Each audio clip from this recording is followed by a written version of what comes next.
Olá, querido e querida, seja bem-vindo a mais um encontro, a mais um episódio do nosso movimento Consciência Hebraica.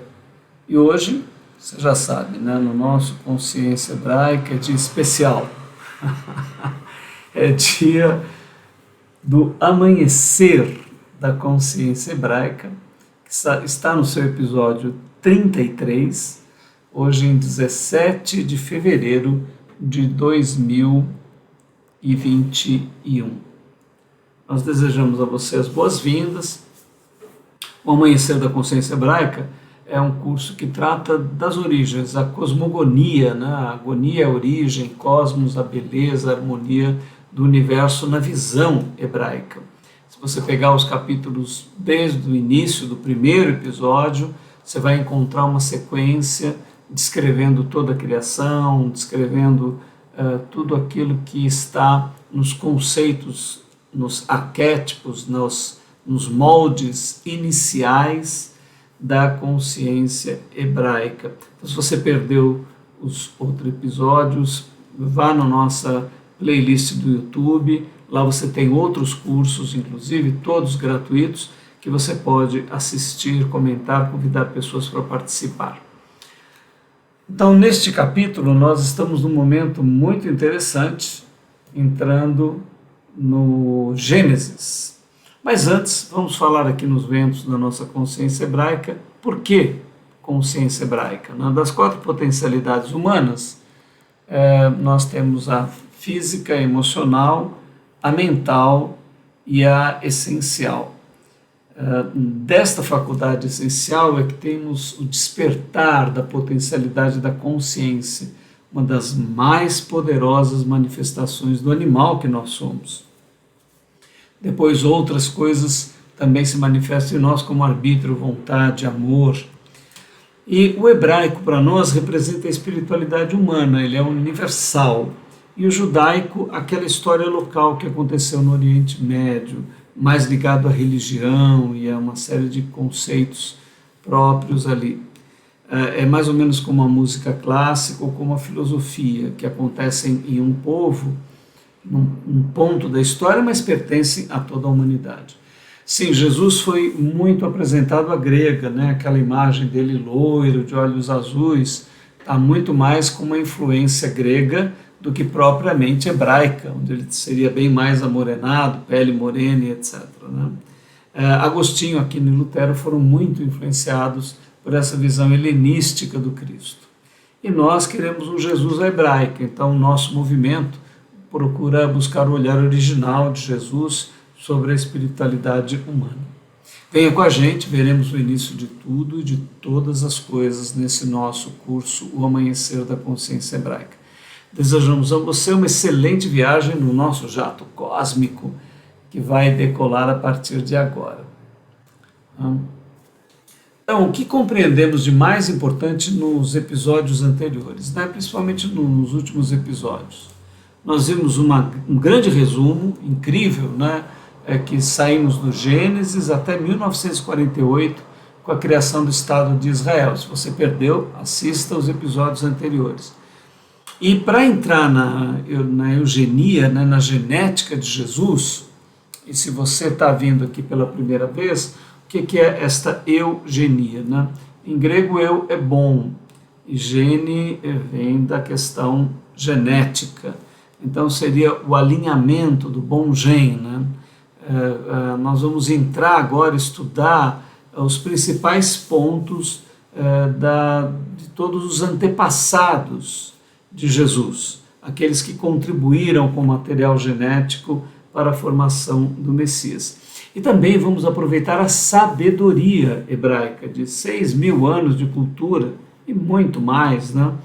Toda a formação humana e 100.000 anos que o homem demorou para desenvolver todo o seu caminhar, e a cultura hebraica em particular, consta já aí no ano 6.000, 5.800, e nós temos então uma sabedoria que vamos extrair desta história genética, conceitos que servem para mim, para você, e não só num ponto antigo da história. Nós queremos fazer essa ligação com o nosso momento atual, né? No século XXI, o que esses conceitos cósmicos, esses conceitos que são fundamentos da vida e da estrutura humana, podem nos falar nos dias de hoje. Então, é o que nós estamos vendo aqui, e para estudar essa genética, nós tivemos que ver detalhadamente o conceito de arbítrio, qual é a verdadeira autoria divina e a coautoria humana nesta vivência aqui na Terra, né? Também refletindo os sentidos de destino, predestinação, profecia. Então, se você perdeu os encontros anteriores, dê uma olhada, né? Principalmente aí o paradoxo tempo-atemporal, que é uma complexidade, né? E que a gente toca nesses assuntos. E agora sim, o que nós vamos ver de novidade, né? Então aqui temos o que compreenderemos de mais importante no episódio de hoje, né? Entraremos no capítulo 4 de Gênesis e iniciaremos a grande jornada evolutiva da natureza humana rumo ao seu maior potencial. Veja, este maior potencial é Yeshua HaMashiach.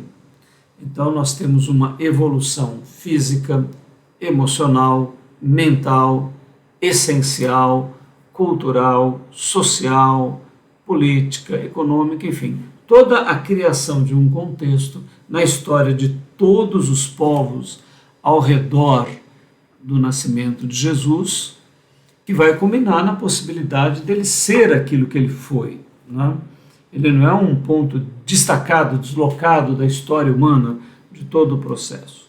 Ele é uma culminância de algo extraordinário que aconteceu na somatória dessas complexidades, né?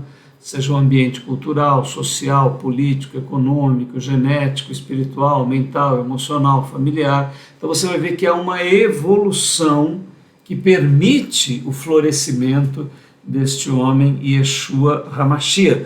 Tudo isso providenciado, né, por providência da divindade. Então, evidentemente, Jesus não poderia ter anunciado o amor, a compaixão e a misericórdia integralmente como o fez na época lá de trás, de Adão, né, dos homens da época de Noé e depois de Josué, Moisés, uma época muito mais bélica, agressiva, primitiva, né? Então, tudo isso nós temos que levar em conta ao estudar as Escrituras, né? Por exemplo, muita gente pega o conceito ético do Evangelho hoje, vai ler o Antigo Testamento e se escandaliza. Fala, mas como? Que esse Deus não é o mesmo Deus, né? As pessoas chegam a falar que o Deus do Antigo Testamento era um verdadeiro ser demoníaco, que era um ser atrasado, já fizeram declarações absurdas a respeito disto. Por quê? Por causa da incompreensão, da incapacidade de retroagir na história e compreender que a divindade ela vai respeitar o aspecto consciencial evolutivo do momento em que ela se manifesta para o ser humano. Então você vai ver coisas que são sofisticadíssimas, elevadíssimas para a época. Você vai ver ali, por exemplo, no desenvolvimento da lei mosaica, né, da Torá, você vai ver leis de higiene, leis sanitárias, né? Por exemplo, o Tribunal de Pequenas Causas, que aqui no Brasil foi estabelecido há poucos anos atrás. Você vê Moisés estabelecendo esse Tribunal de Pequenas Causas. Né? Cuidados a respeito da menstruação feminina, da agricultura, do descanso da terra, princípios de ecologia, enfim, né? Se você voltar e considerar isso lá para trás, né, 10 mil anos, 15 mil anos, porque a Bíblia é um sintético, ela sintetiza a história. Então você fala, como? Mas Deus mandava matar os inimigos, mandava destruir cidades, esse Deus como tinha amor. Ora, era a maneira pela qual a humanidade sobrevivia, vivia, dominava, conquistava. Isso é universal na história de todos os homens, de todas as mulheres, de todas as sociedades. Né? Então não havia como que se estabelecesse o espírito, por exemplo, do Yeshua HaMashiach, de Jesus, naquele momento, né? Porque a evolução consciencial da consciência da humanidade naquele momento não permitia. Você vai ouvir falar muito no Antigo Testamento do amor, da compaixão, da misericórdia, de Yahvé, Elohim Adonai, mas dentro do contexto permitido à cultura da época. É que nem, por exemplo, falam, não, porque o Deus do Antigo Testamento era um Deus patriarcal. Né? Não é que Deus é patriarcal. Né? As sociedades se desenvolveram no modelo patriarcal, a maioria delas teve sociedades matriarcais na história humana, mas na sua maioria o que prevaleceu? Prevaleceu toda a moral, todo o atributo do patriarcado. Então, nós vemos, por exemplo, Jesus, ele dá um tratamento completamente diferente à mulher.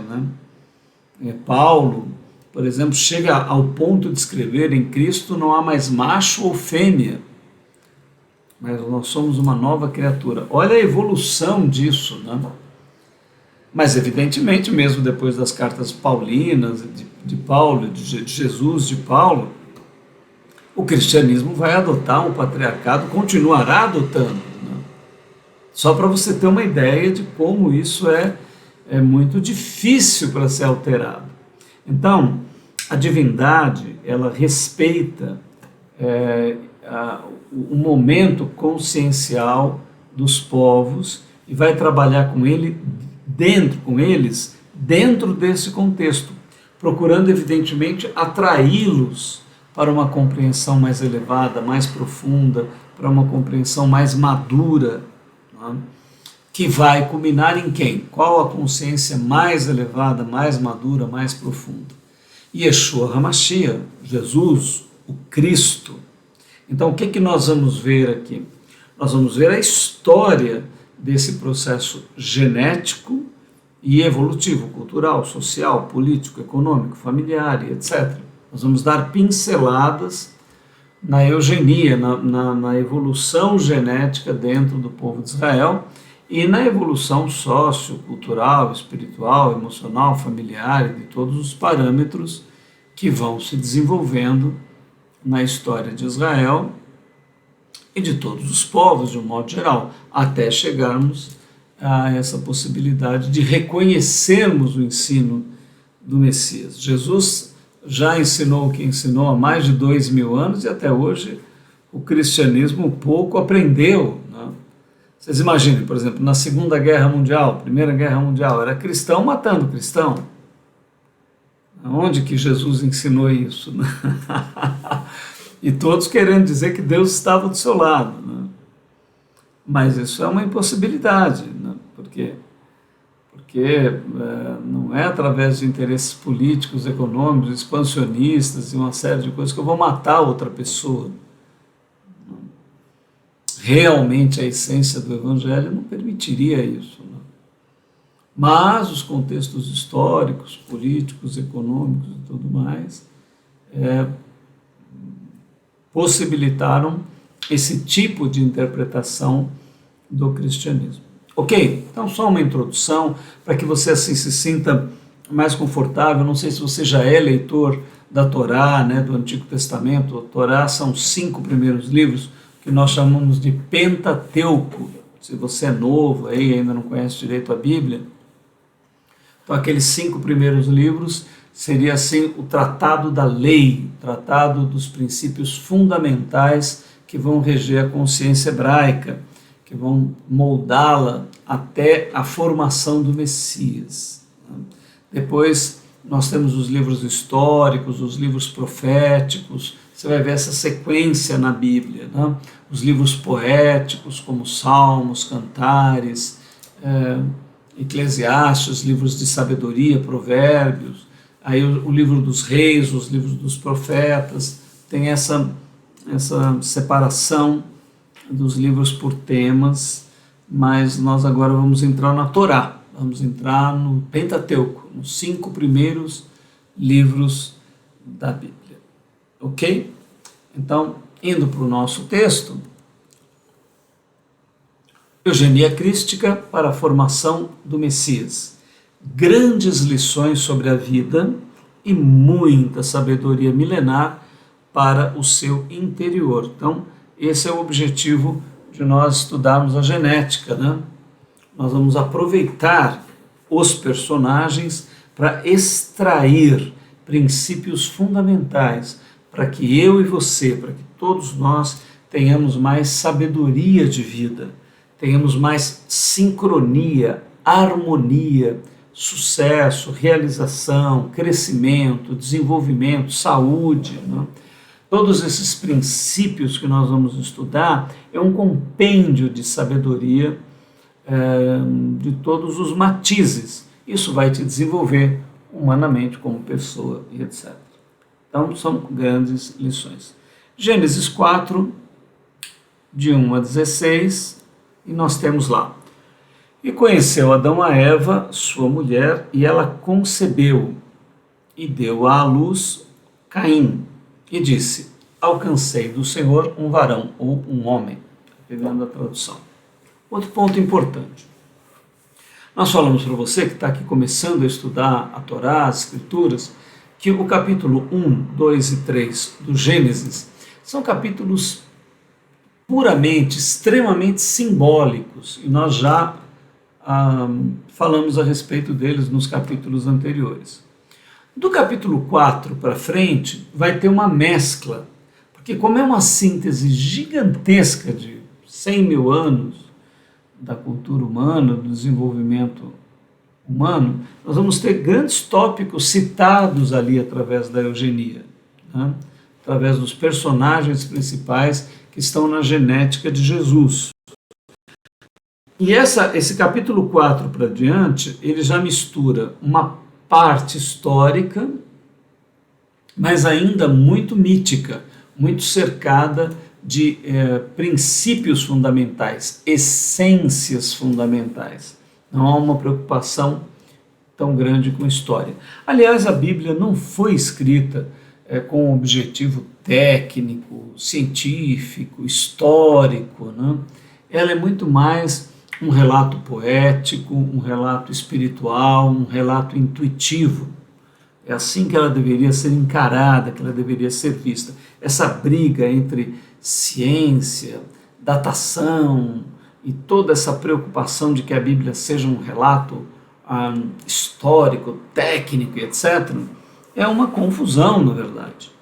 Não há essa necessidade, a Bíblia não vai competir com ciência, ela não propõe desqualificar a ciência ou qualificar. A ciência tem um campo de estudo intelectual e ela deve fazer o trabalho dela, e a Bíblia é um relato místico, espiritual, poético, que tem muito conhecimento.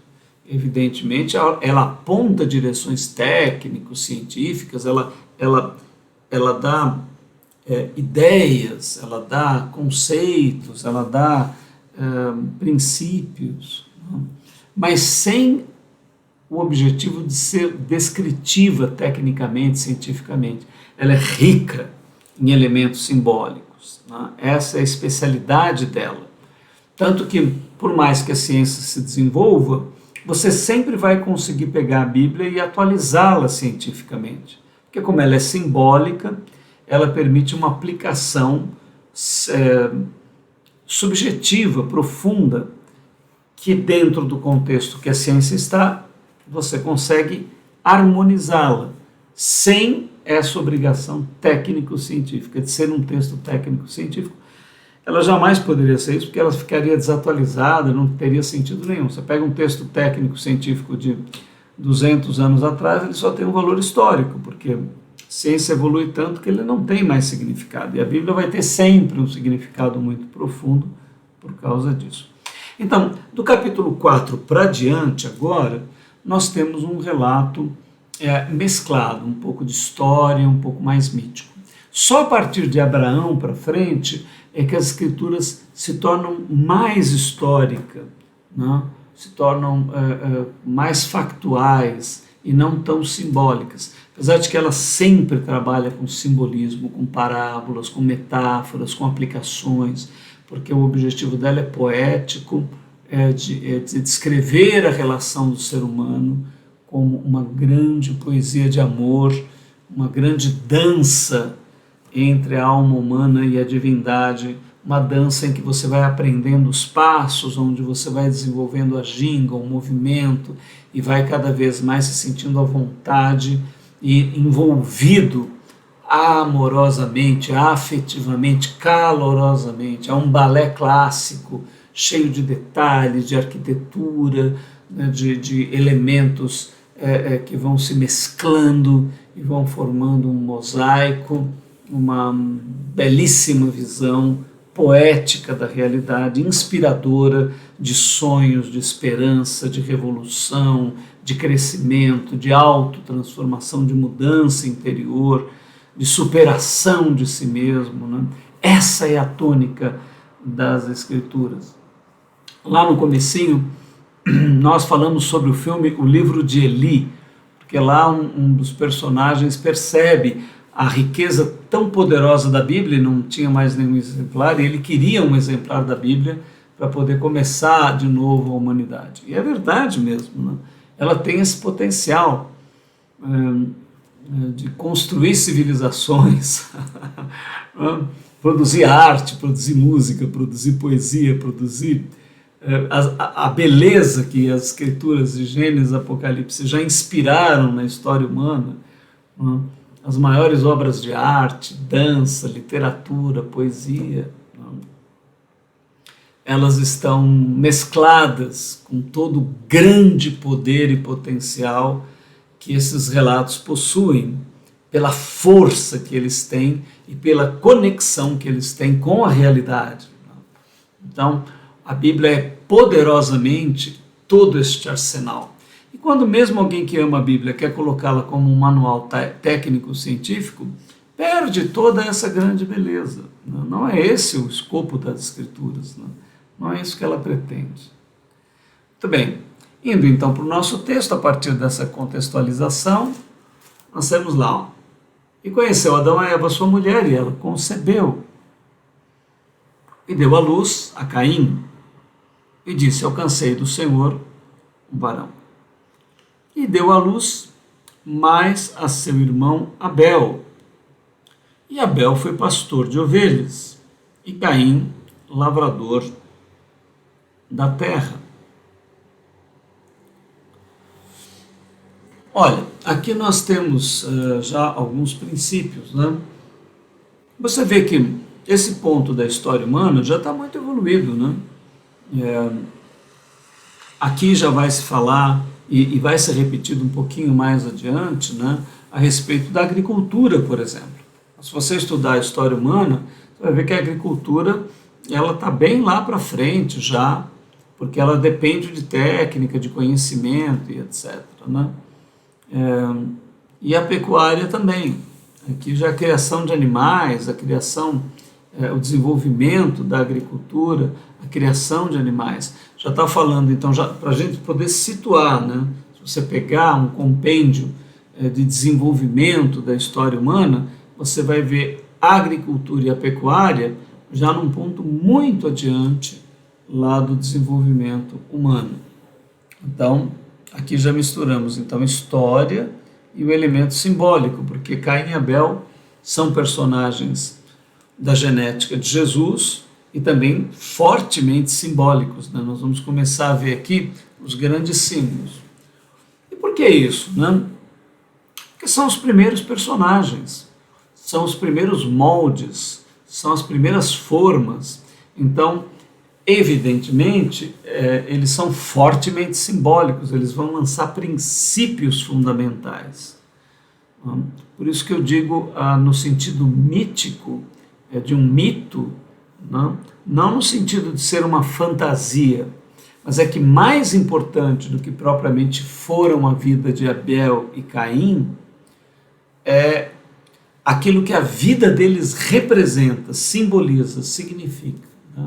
É como se nós pudéssemos ter pego em Caim e Abel a essência da vida de muitos homens que viveram para compreender os princípios que vão ser expressos através da vida de Abel e Caim. Então eles são símbolos de um processo humano que você vai verificar aqui muito rico, né? Então, que reflexões nós temos iniciais aqui, ó? Você percebeu ali, ó, o significado de conhecimento? E conheceu Adão a Eva, sua mulher, e ela concebeu. Ora, conhecimento aqui não é que Adão deu um cartão de visita para Eva, né? Não é isso? Então, você percebe que a palavra conhecimento, ela foi usada aqui no hebraico para um elemento não superficial, um elemento de fusão profunda, né? Então, Adão conhecer a Eva, a palavra conhecimento aqui é usada como uma relação sexual, a maior intimidade, né? E esta relação sexual, vista dessa maneira, por conhecimento, ela vai dar o profundo das 4 relações das faculdades humanas. E é uma coisa que hoje em dia não se percebe muito bem, né? Não se atenta muito bem, porque a espiritualidade tem sido posta de lado. Então, quando há uma relação sexual, não há apenas 2 corpos que se interpenetram, né? Porque toda relação sexual, teoricamente, seria um pacto de sangue, porque em qualquer relação sem preservativo, gotículas de sangue, saliva e etc., estão sendo trocadas, né? Isso na dimensão física. Mas sexo é só isso, né? Então vemos que não. Então há também uma fusão, porque aí a palavra conhecimento é aplicada como fusão, também na esfera das emoções, né? Então, evidentemente, quando você tem uma relação sexual com alguém, né, todos os conceitos, todas as energias, todas as dimensões da esfera de desejos, de afetos, de sentimentos, são interpenetradas também, né? Então, você se relacionam a uma fusão de corpos físicos e também de corpos emocionais. Mas não é só isso. Também há uma interpenetração de corpos mentais, né? Ou seja, a tua mente se une em profusão com a outra mente, né? Então você tem essa terceira fusão, que é da mente da tua pessoa com a da pessoa. Ah, mas eu não falei nem nada com a pessoa, só, sei lá, paguei ela e tive uma relação sexual, então foi só corpo, né? Não teve emoção. A gente tenta desculpar o negócio aí. Mas acontece que a troca da energia que acontece ali, a comunicação de gestos, de palavras, de sons, de significados e de tudo isso está aberto, né?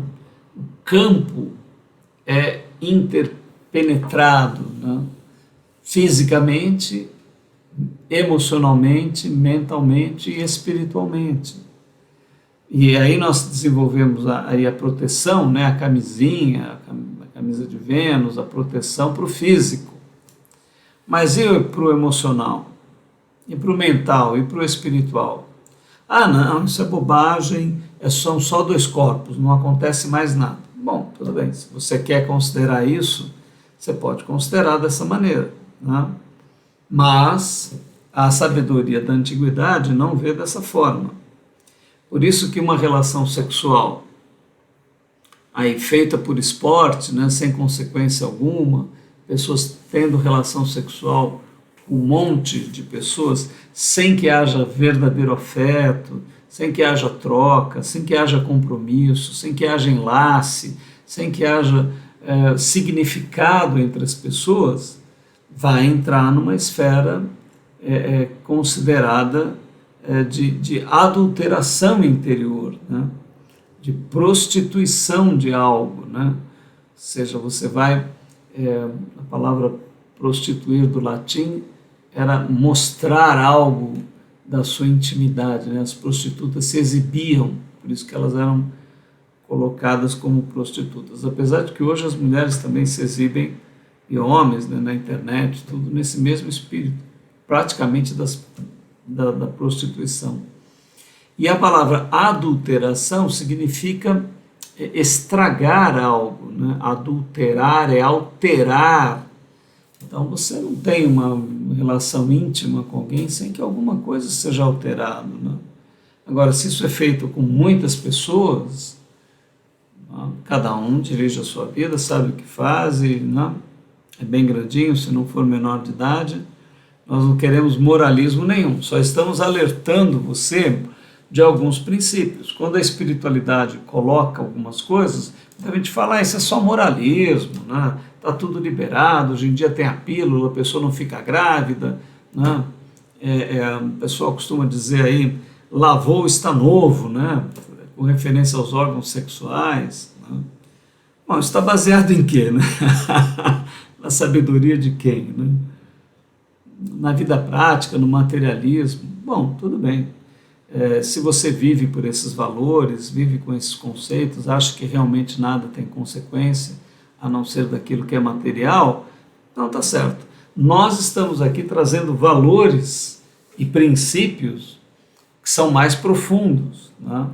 E que estamos dando explicações do porquê a espiritualidade adverte para que você mantenha uma vida íntima com alguém em que haja significado, né? Faz lembrar até uma letra do Renato Russo, um compositor brasileiro aqui, bastante conhecido, que fala, olha, não é só fazer amor, mas precisa fazer sentido, né? Por fazer amor, por fazer sentido, né? Porque às vezes não tem sentido algum, só um sentido sensorial, né? Que haja também um sentido emocional, que haja também um sentido mental, que haja também um sentido espiritual, né? Porque esses 4 corpos estarão se fundindo, né? Então é importante que cada um deles tenha uma porta, né? Que você tenha a porta física, que você tenha a porta emocional, a porta mental, a porta espiritual, e que uma vez então essas portas sendo abertas, a intimidade se faça, né? Essa é uma sugestão para pessoas que querem algo mais profundo, com mais sentido, com mais significado, né? Agora, claro, se você está atrás de bang bang, sexo, drogas e rock and roll, aí tá... Fique à vontade, não é? Como o Apocalipse diz, né? Quem quer purificar-se, purifique-se ainda, né? Mas quem quer sujar-se, suje-se ainda. Saiba, porém, se você está vendo esse vídeo, se nunca ninguém te falou que há um princípio para essas coisas, há, né? Se foi falta de alguém dizer, então nós dizemos, a sabedoria hebraica adverte, né, que isso tem consequências e que você deveria ter critérios para que você pudesse se envolver intimamente com alguém. Então aqui já começa a sabedoria. Olha lá, conheceu Adão e Eva. Ela era sua mulher, então havia o quê? Compromisso, né? Não foi um conhecimento qualquer, não, havia um título. Ela era a mulher que ele havia escolhido. Faz-me lembrar, de uma maneira bem interessante, né, uma matéria que eu vi do líder do movimento Hare Krishna, aqui da América do Sul. Não lembro mais os nomes e as datas, mas eu sei que uma repórter estava entrevistando esse líder Hare Krishna, e uma repórter muito emancipada, representante da mulher ocidental, toda do Woman Liberation Front, né, da Frente de Libertação Feminina, e com toda e o líder do Hare Krishna sendo entrevistado por ela falou, escuta, mas eu não me conformo em pleno século XXI que vocês ainda mantenham no Oriente essa relação com 4 mulheres, vocês têm 4 esposas, 5 esposas, tem homens que têm múltiplas esposas, onde já se viu uma coisa dessa, etc, etc, essa dominação e tudo mais, esse abuso do feminino, o que você me diz a respeito disso? Ele falou, olha, no Oriente há uma sabedoria ancestral. Para que um homem tenha 2 esposas ou 3, ele precisa assumir um compromisso social, ele precisa ter renda e ele precisa ter capacidade financeira de manter e se responsabilizar por essas mulheres. É um sistema antigo, permanece até hoje, realmente. Falou, agora eu queria te fazer uma colocação, né? Será que mais avançada é a sociedade ocidental de vocês, né? Onde aqui numa comunidade do Rio de Janeiro, de São Paulo, de outros lugares, né? Uma pessoa lá tem relação com 10, 15 mulheres, engravida todas elas, desaparece, deixa as mulheres para criar os filhos sozinhas. Isso para você é emancipação feminina? Isso foi um belo truque para o homem, né? Ter relações à vontade, não ter responsabilidade nenhuma. Você acha que isso é mais evoluído? Você acha que a mulher se antecipou e a sociedade se antecipou, né, permitindo isso que acontece diariamente na sociedade de vocês?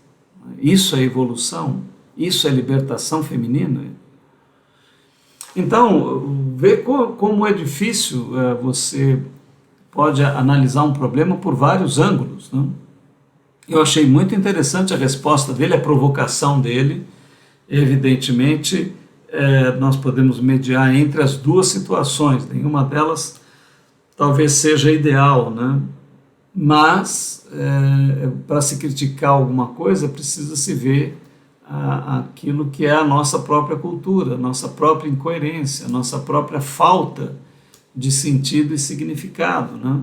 Então, quando a sabedoria antiga é trazida, né, de uma maneira a provocar reflexões, ela tem um sentido de milhares de anos, muitas vezes, né?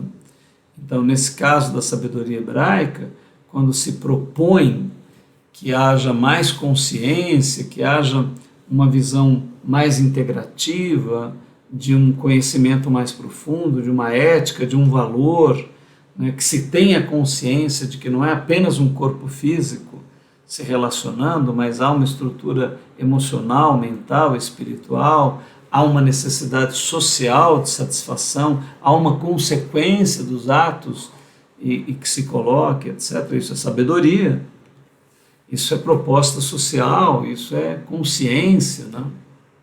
Se fosse levado a todos, diminuiria muitos problemas sociais e muita coisa que acontece por aí. Então, Adão conheceu a Eva e ela concebeu e deu à luz a Caim. Disse, alcancei do Senhor um homem. Esse comentário de Eva é muito interessante, né? Porque já traz aqui uma visão, eu nem anotei nas reflexões ali, mas é verdade, né? Já traz uma noção de família e de geração de filhos que às vezes não se tem hoje. Há muitos casais que vão ter filhos e não sabem nem porquê.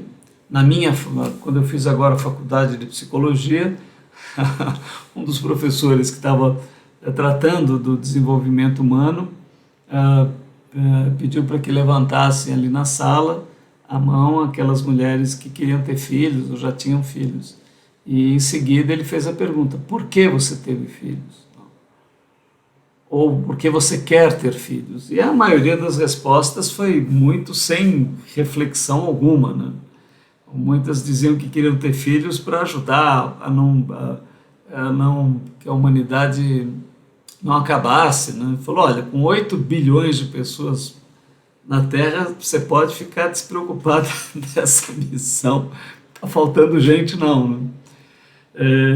E a gente viu ali pouca assertividade, pouca consciência. Nesse texto, você vê que Eva, né, além da questão de família, ela atribui a divindade à geração de filhos, né?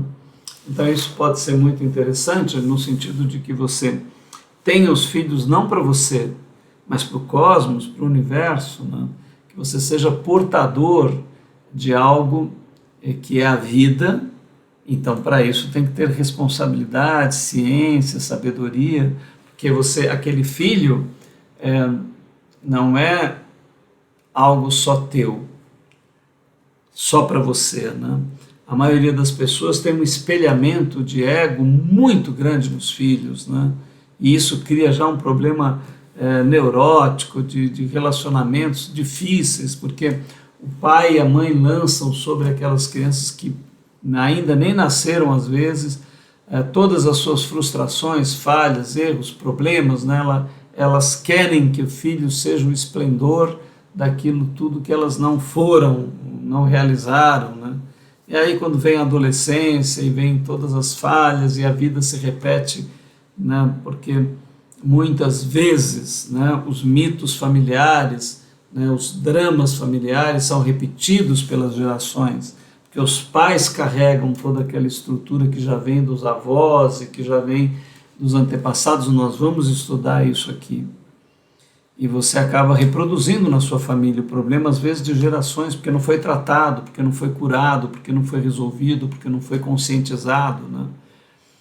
Então, aqui quando Eva nos dá essa perspectiva, olha, ela trata já de uma consciência propositiva, né? Há um propósito. Eu alcancei do Senhor um homem, ou seja, eu tenho essa criança, mas ela pertence ao cosmos, ela veio do cosmos, ela foi gerada por um princípio de vida, há um propósito, há um sentido, há uma realização, e eu preciso educar essa criança não para mim, não para os nossos sonhos familiares, não para a nossa estrutura de ego, mas eu preciso educar essa criança para o cosmos, para a grande realização mística do ser dela. Ela é um filho da divindade, antes de ser meu filho até.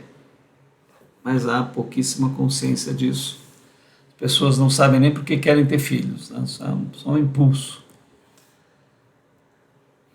Então nós já falamos aqui das 4 potencialidades humanas e como a sexualidade é vista, né? O valor da intimidade sexual e as consequências. Já comentamos então acerca disso. O que adulteramos? O que prostituímos, né? Então, se você for viver sem nenhum sentido, ok. Ah, meu sentido é sensorial, material, hedonista, eu estou querendo viver o aqui e agora, tenho desejo sexual e quero mandar brasa e seja lá o que for, eu não estou nem aí. Não é? É isso aí. Então, tudo bem, né? Você tem o arbítrio, a divindade proporcionou isto. E as pessoas são mesmo capazes para viver de um jeito ou de outro jeito. Então fiquem à vontade, isso não tem nenhum problema, não há aqui nenhum moralismo religioso, nem nada disso. O princípio fundamental é a liberdade. Mas há as consequências, há a responsabilidade também, né? Então, para quem quiser compreender, aqui já vai a dica, né? Há dentro de nós uma natureza interior que é física, que é emocional, que é mental e que é espiritual. Assim como você pode pegar uma doença venérea, né? Ou seja, uma doença na relação sexual, não pode pegar? Pode pegar.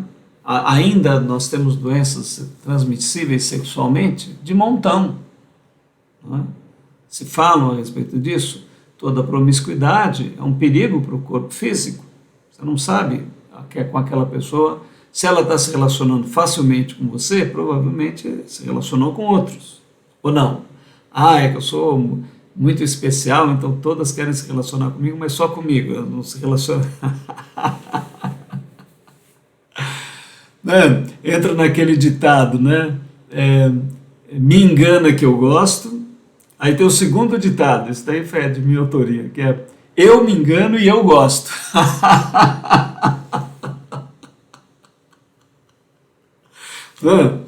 Esses dois aí, me engana que eu gosto e eu me engano e eu gosto mesmo, se eu quero me enganar. Então tudo bem, né? Se é isso daí, está tudo certo. Agora, Se você compreende que além dessa doença, né, no físico, você pode também adoecer por ter uma vida de muitas relações livres sexuais, né, emocionalmente, nos teus sentimentos, afetos e desejos, né, havendo uma distorção crescente disso em você, se você é completamente aberto à promiscuidade, a ter relações com qualquer pessoa, de qualquer forma, né? Também mentalmente. Será que há algum tipo de resultado? Isso tudo é mitologia, como que vai afetar a mente? Bom, se você acha que uma relação íntima não afeta nada, tudo bem. Mas, e também espiritualmente, você tem uma qualidade espiritual, né? Ela requer um comportamento ético, uma virtude, um valor, uma qualidade, né? Então, fica aí o princípio que nós deixamos na reflexão do texto, né? Então, vamos adelante.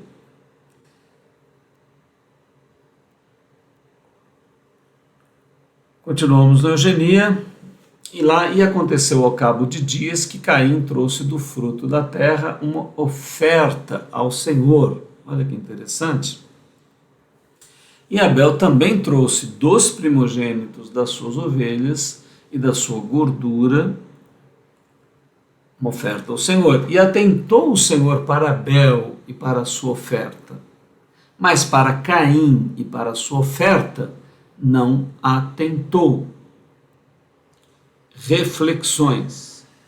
O princípio espiritual da humanidade. Um animal espiritual. Vou falar algo para você. Se você pesquisar no Google, né, quais são os achados arqueológicos mais antigos da humanidade, pode procurar aí no Google. Você vai ver que na maioria deles os achados são de templos, são ligados à espiritualidade. Então, por mais que a ciência tenha perdido completamente essa noção, está recuperando agora, né, a partir de uma evolução maior da consciência científica, né? Eu já falei para vocês algumas vezes que o iluminismo, o renascimento,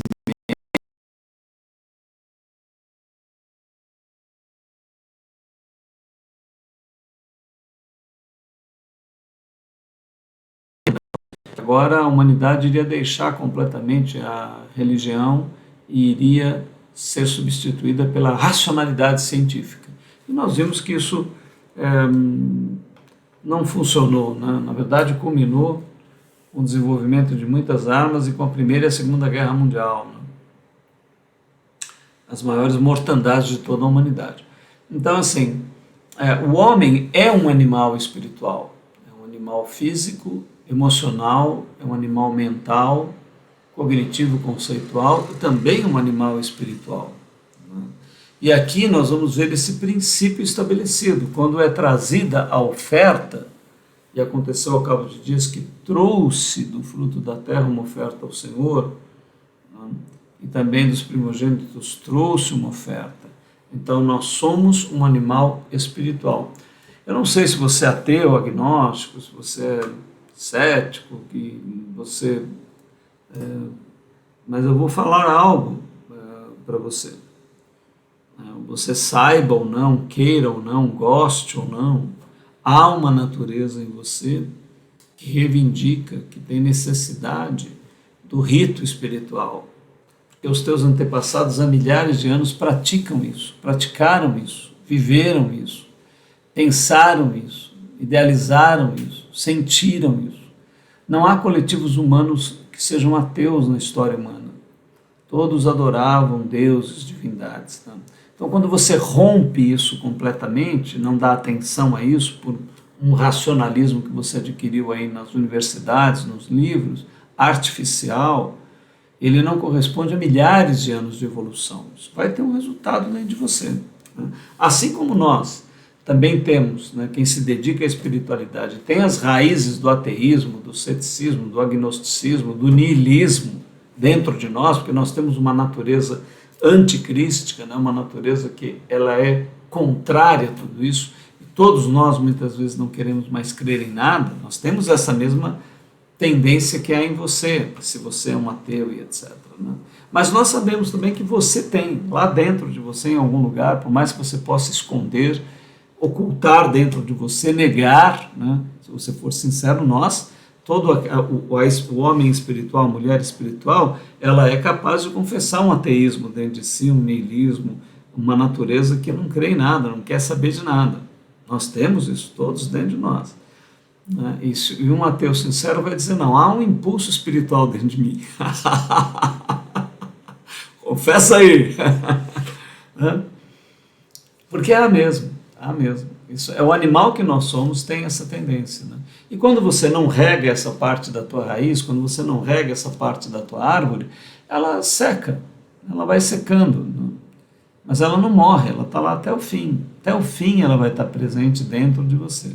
Mas que você se esforce em negá-la. Então, aqui o texto traz esse princípio da vida espiritual. Né? A moda humana e a moda divina. Deixa eu falar algo para você. O texto não trata, o que eu vou te dizer aqui é intuitivo e é compatível com tudo que a Bíblia depois vai colocar, que os escritos hebraicos vão colocar.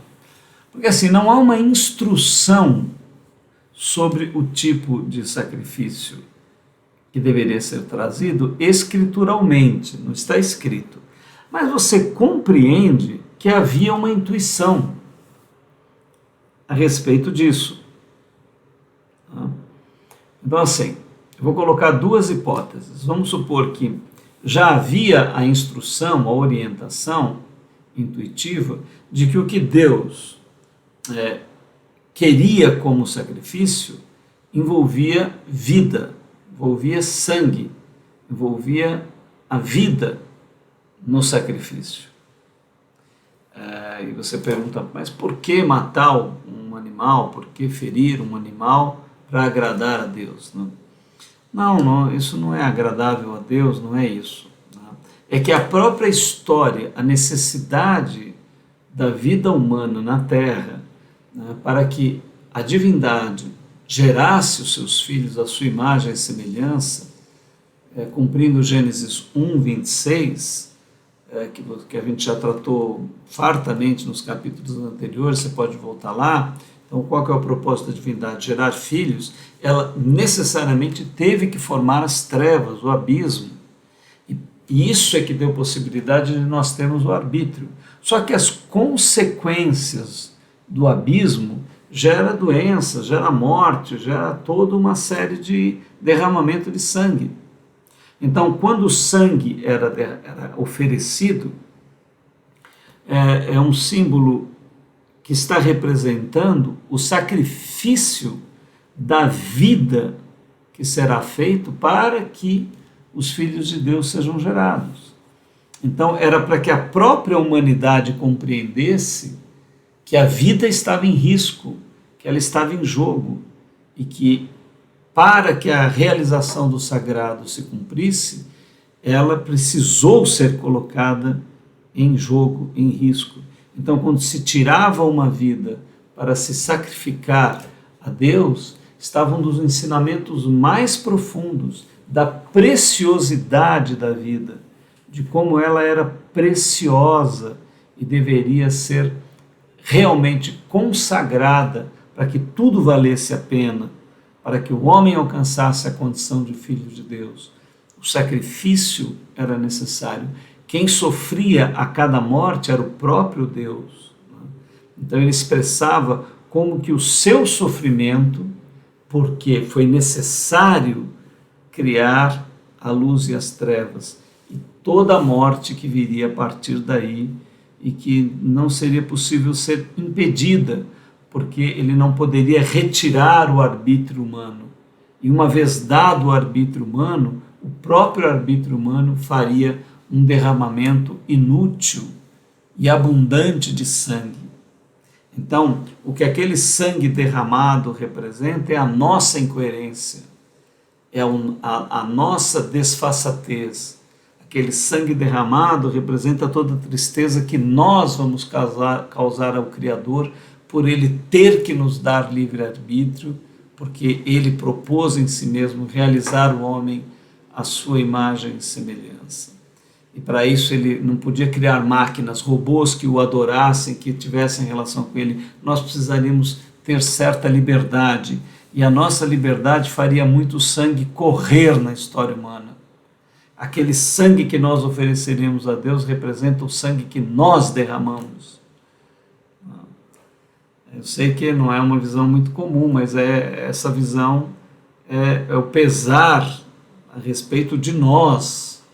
Quando um animal era morto, é para que nós ficássemos chocados com a nossa incoerência, com a nossa irracionalidade, com a nossa incapacidade de gerir a vida, de nos harmonizarmos com Deus. Então, o horror do sacrifício é o nosso horror. Deus não quereria sacrifícios de sangue. Aliás, isso está escrito depois na Bíblia. Deus não se agrada de holocaustos, senão eu daria, depois Davi vai escrever de uma maneira muito profunda. Ele vai intuitivamente compreender isso. E até hoje, às vezes, as pessoas não compreendem isso, né? Então, não está escrito ali na Bíblia que deveria ser trazido este sacrifício ou aquele. Mas então, primeiro, você pode compreender que intuitivamente isso era sabido, e aí por que então Caim não vai trazer esse sacrifício?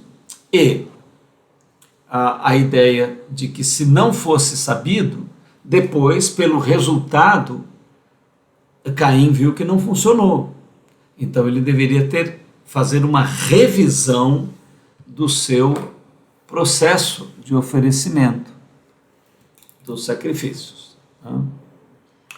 Olha, este capítulo é muito especial, muito profundo, e nós hoje já passamos aí de 55 minutos, 56 minutos. Você vai aguardar no nosso próximo encontro. Não perca, porque assim, nós vamos ver fundamentos da humanidade toda nesses primeiros capítulos, da eugenia de Jesus. Fundamentos maravilhosos, princípios que vale a pena meditar, refletir, porque isso vai ser usado na Bíblia toda, né? Então nós vamos fazer com calma. Essa primeira série que eu estou produzindo aqui, ela é bem tranquila. Eu sei que muito poucas pessoas têm condição ou desejo de ouvir estudos tão longos, mas eu vou deixar tudo registrado aqui para você. Depois eu vou fazer uma segunda série um pouco menor, mais condensada, um pouco mais superficial, evidentemente. Mas essa é a mais profunda, quero te dar todos os elementos. Então, venha no nosso próximo encontro e nós vamos continuar deste ponto que nós paramos. Não perca, a relação é maravilhosa, são os princípios da humanidade. Nós somos um movimento Consciência Hebraica e eu queria pedir a você que se inscrevesse no nosso canal, que indicasse o nosso canal. Também queria pedir, deixe o seu like. Você gostou do estudo? Te ajudou em alguma coisa? Coloque o like, né? Olha aqui o símbolo do like. Você aperta ali, às vezes eu esqueço de pedir, é importante para o canal. E também faça comentários, olha o símbolo do comentário. Faça alguma nota, diga o que você achou. Isso ajuda o canal a ser mais divulgado pelo YouTube. Eu vou tentar responder todas as colocações que você fizer, perguntas, né? E assim nós vamos divulgando o canal. Então, nós somos o Movimento Consciência Hebraica, esse é o nome do canal no YouTube. Nós também estamos no Telegram. Lá você tem acesso a tudo que nós já publicamos, porque você acessa o passado. Estamos melhorando as nossas redes do Instagram e Facebook. Nós desejamos a você uma excelente jornada mística, espiritual, que Yahvé Elohim Adonai, Yeshua HaMashiach cresça em você, que haja um Salem Aleikum, um Shalom Adonai, uma paz no teu coração, à medida em que você cresça espiritualmente, consciencialmente, intelectualmente, emocionalmente. Até o nosso próximo encontro na semana que vem.